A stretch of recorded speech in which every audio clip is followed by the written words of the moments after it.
In question 131, what are the theological virtues?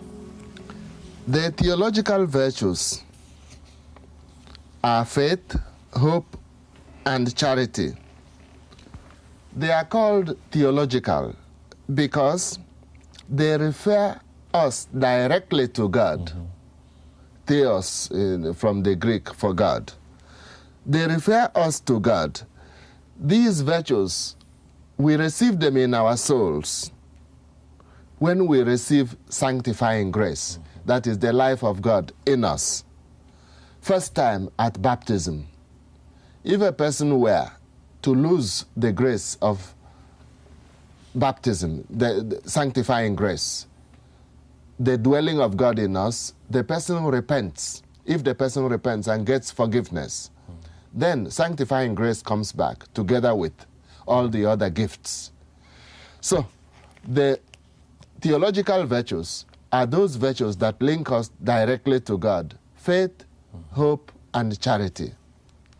They have a type of eminence over other virtues All the other ones. because of the immediate relationship to God.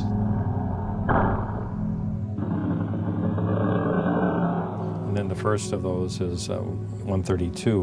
What is faith?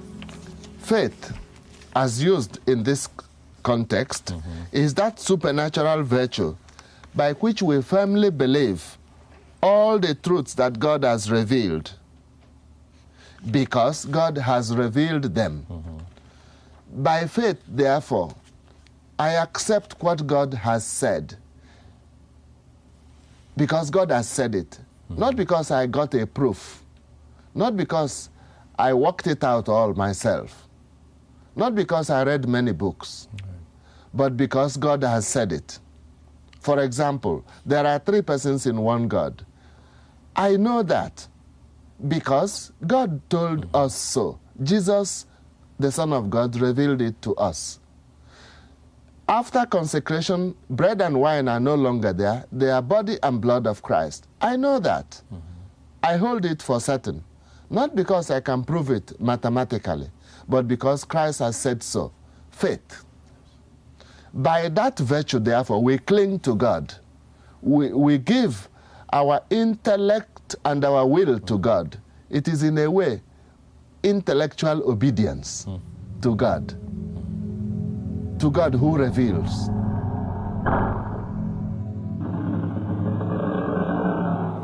Then the next one, what is hope? 133. Hope is that virtue by which we firmly trust that God, who is all-powerful and faithful to his promises, will, in his mercy, give us eternal happiness and the means to obtain it through the merits of the sufferings and works of Christ. That is, through this virtue, supernatural hope, we believe, we hold that God will fulfill what he promised, and that he can fulfill what he promised. So he will be faithful to his promises. And therefore, we are not under any illusion. We are not beating the air. We are sure. We trust. We are sure. We hold firmly that God will do his part. So we have a type of assurance from God himself. I'm just wondering, sometimes in the scriptures, when they say, because of your faith you're healed, so often that it might be because of your hope you're healed, because of your confidence in God too. Isn't that true in some areas where they believe in God, but they also had that confidence that he could perform that miracle, he could cure them? Both are necessary. So they both are there, Both are necessary. The faith and the hope. Sometimes they are so related. Yes, it may not be easy to, but as virtues, they are really distinct. Even though real life may not now accept pigeonholing. Yeah, it's but hard. Yeah. the virtues as virtues are distinct in idea. Right. And I think as you read the scriptures, that father that had the son that was possessed, and he says, "I do believe, forgive my lack of hope," Yes. And so he believed, but in that instance he didn't have enough confidence. Help me to believe more, to trust more. Yeah, right, right. So it is, So it's those two working so closely together that really work it through. And then the last of the theological virtues, 134, what is charity? Charity is the virtue by which we love God above all things for his own sake. And we love our neighbor as ourselves for God's sake, because of the love of God. So charity it's a pity that the word love has been so devalued that people are not able to appreciate it now sufficiently. Not everybody, but some. Charity, therefore, we prefer, is the virtue by which we love God above all things. We choose him above all things.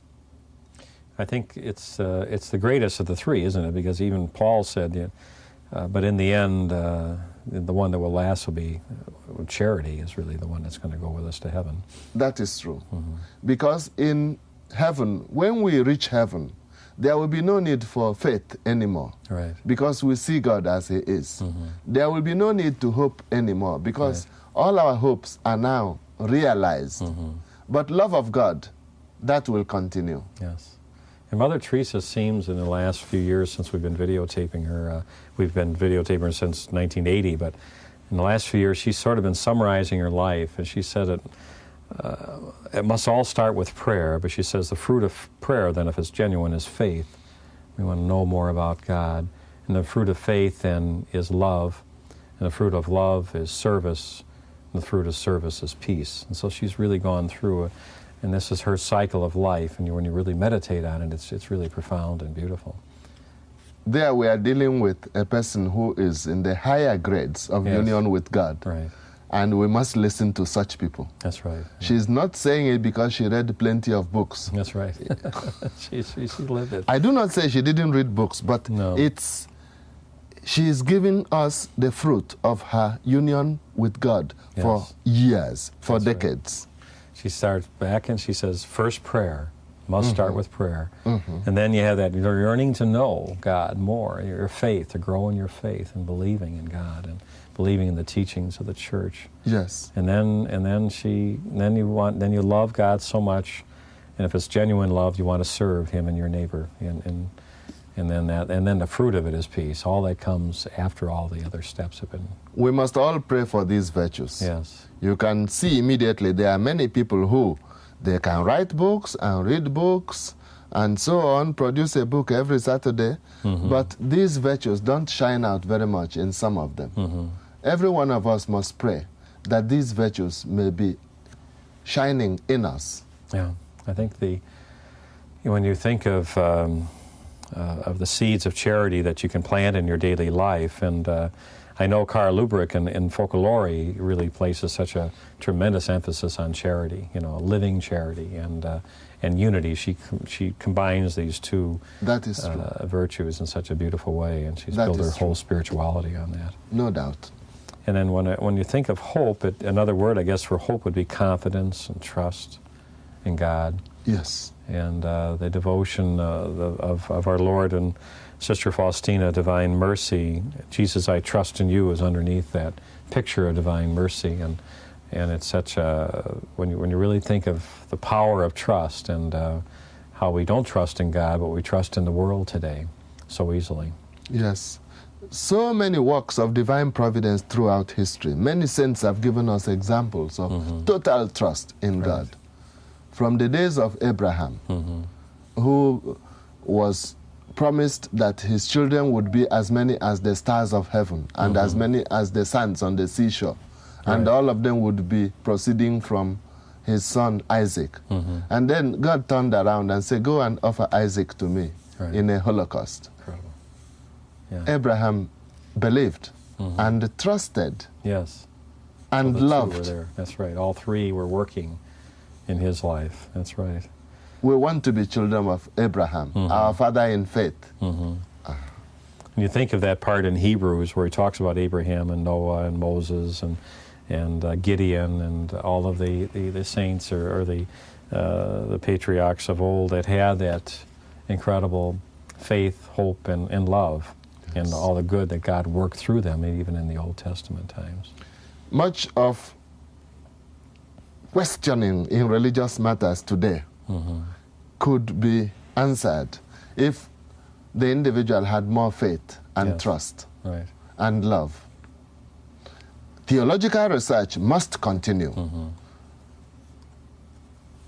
But a certain type of hypocriticism and a refusal to believe Yes. isn't very comforting. No, it isn't. All of us must watch that. You can see it in Mother Teresa, that simplicity, you know.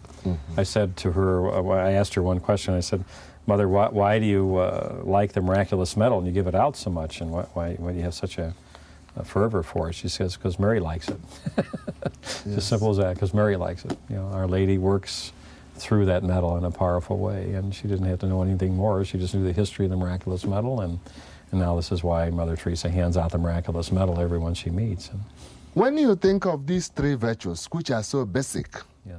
perhaps we can see why Christ said, unless you become as little children, you will not enter the kingdom of heaven. Right.